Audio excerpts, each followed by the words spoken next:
Good morning friends. இன்றைக்கி நான் ஒரு முக்கியமான விஷயத்தை சொல்ல போகிறேன்.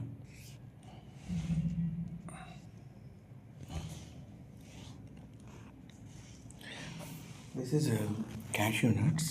இது முந்திரி சொல்லுவாங்க. இது இன்றைக்கி நான் எப்படி திங்கிறதுன்னு சொல்ல போகிறேன்.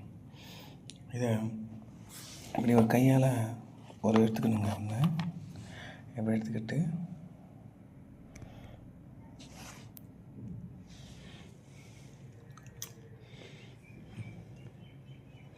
இப்படி திங்கணும்.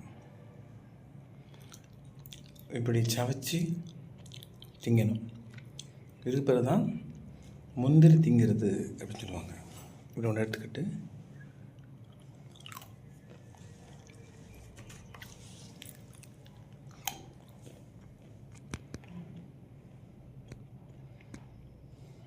இதுதான் முந்திரி பருப்பு திங்கிறது. இப்படி தான் திங்கணும்.